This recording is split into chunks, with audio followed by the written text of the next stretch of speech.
बहुत ही गलत है ये एक महिला के साथ है। और जबकि उनको किसी आवश्यक मीटिंग में जाना था और गाड़ी के आगे खड़े होकर के उनका हाथ पकड़ने की भी कोशिश करी है, उनको पीछे भी हटाया है। तो नए डीओ ने अपने कार्यालय में इस प्रकार के घटनाक्रम के लिए किसी प्रकार की माफी मांगना, खेद प्रकट करना या शिक्षक संघ को विश्वास में लेना कोई प्रयास नहीं किए। न उनके रिश्तेदार ने जिन्होंने अभद्रता की, न उनके ऊपर आज तक एफआईआर दर्ज करवाने के बाद भी अभी तक कोई कार्रवाई नहीं हुई है। ऐसे सरकारी कार्यालयों में गुंडागर्दी करने वाले जो तत्व है, सामाजिक तत्व है, उनको तत्काल प्रभाव से गिरफ्तार करके उनके खिलाफ कानूनी शिकंजा कसे। आप शिक्षा अधिकारियों का हाथ पकड़ के उनको जाने नहीं देंगे, वो मीटिंग में जा रहे हैं, जरूरी काम से जा रहे हैं, उसको नहीं जाने देंगे और आप उनके साथ अभद्रता करेंगे। ये किसी कार डिटेलिंग के लिए कहीं और जाने की जरूरत नहीं। आपके शहर झुंझुनू में ही डिटेलिंग मामा पर आपको कार के लिए PPF से मिलेगी एक्स्ट्रा प्रोटेक्शन, सिरेमिक कोटिंग से अल्ट्रा ग्लोसिंग एवं रबर कोटिंग से पूरी रस्ट से सुरक्षा। आज ही विजिट करें डिटेलिंग मामा, powered by My Motor mechanic.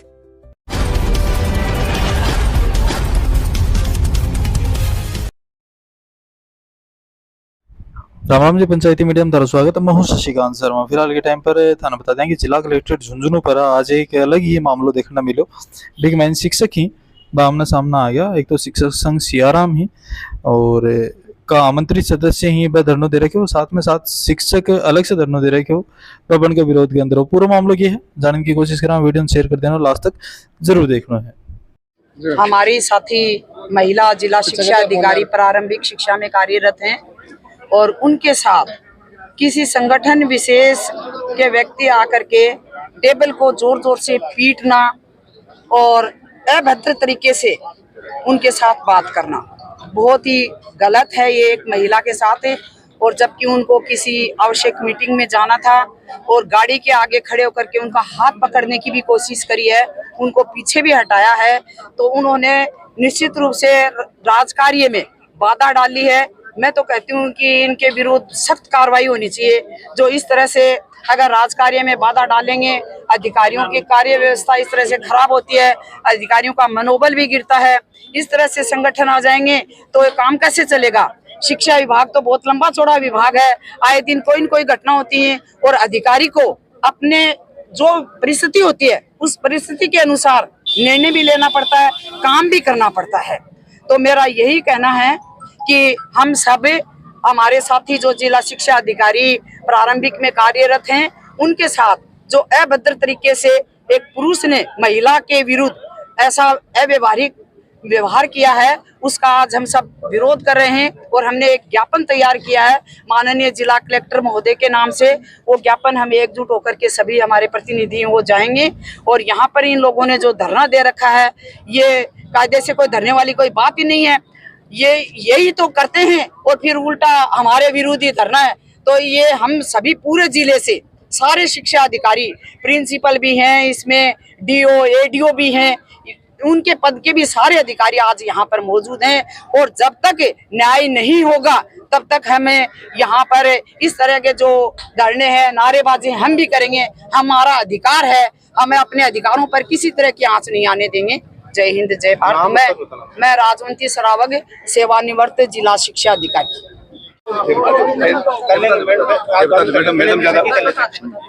बताओ सर, क्या मामला है? मामला ये है कि हम रेसा के बैनर तले सारे जिले के शिक्षा अधिकारी आज यहाँ एकत्रित हुए हैं। जिले में शिक्षण व्यवस्था और नामांकन बढ़े, इसके लिए उत्तरदायित्व शिक्षा अधिकारी का है, CBO का है।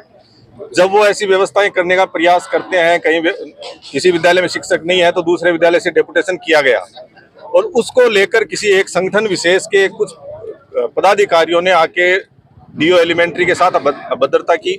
उससे पहले CBO ने नामांकन के संबंध में किसी विद्यालय के प्रधानाचार्य को या प्रधानाध्यापक को नोटिस दिया तो उसका जवाब नहीं देकर उनके साथ अभद्रता की।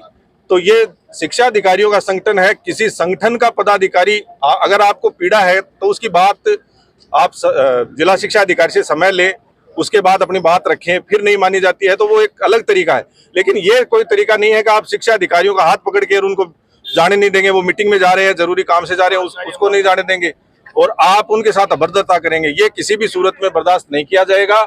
वो भी महिला शिक्षा अधिकारी के साथ इस तरह की अभद्रता के विरोध में सारी महिला शिक्षा अधिकारी और पूरे रेसा परिवार एकजुट है और किसी भी तरह से इस चीज को बर्दाश्त नहीं किया जाएगा। आज उन्होंने इसके संबंध में दबाव बढ़ाने के लिए यहाँ पर एक धरना और दिया है। तो उनका प्रतिकार करने के लिए हम यहाँ रेसा की तरफ से इकट्ठे हुए हैं कि किसी भी तरह, किसी भी सूरत में शिक्षा अधिकारियों के सम्मान में आंच नहीं आने दी जाएगी। हम पूरा शिक्षा अधिकारियों का समूह उनके साथ खड़ा है। तो जिनके साथ अभद्रता हुई है वो उन्होंने आपका नाम और पद? मैं रेसा प्रदेश उपाध्यक्ष नवीन गढ़वाल। जिनके साथ हुई वो काम उन्होंने जिला कलेक्टर महोदय को भी शिकायत अवगत करवा उन्होंने जिला कलेक्टर महोदय को कंप्लेंट करी है। हाँ बिल्कुल। पता सर किस संबंध में धरना दिया जा रहा है? आज का ये धरना राजस्थान शिक्षक संघ सियाराम जिला शाखा झुंझुनू की तरफ से है और आज जिला कलेक्टर पर हम धरना इसलिए दे रहे हैं क्योंकि पिछले 6 अगस्त 2025 को हमारी जिला शिक्षा अधिकारी प्रारंभिक मुख्यालय झुंझुनू से वार्ता थी और शिक्षक संघ पदाधिकारी कुछ अनियमित पदस्थापन के ऊपर जिला शिक्षा अधिकारी प्रारंभिक से वार्ता कर रहे थे। उस समय उनका कोई रिश्तेदार वहां आया हुआ था, तो उसने शिक्षक पदाधिकारियों के साथ धक्का मुक्की और अमर्यादित आचरण किया और जान से मारने की धमकी दी।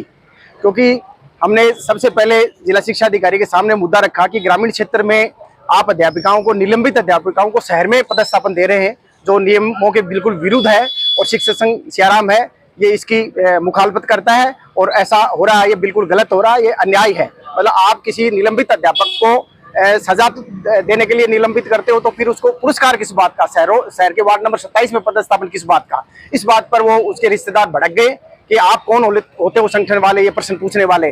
और न तो डीओ ने उनको ये कहने की हिम्मत की कि भाई आपका ये मामला नहीं है, हमारा और शिक्षक संघ का मामला है।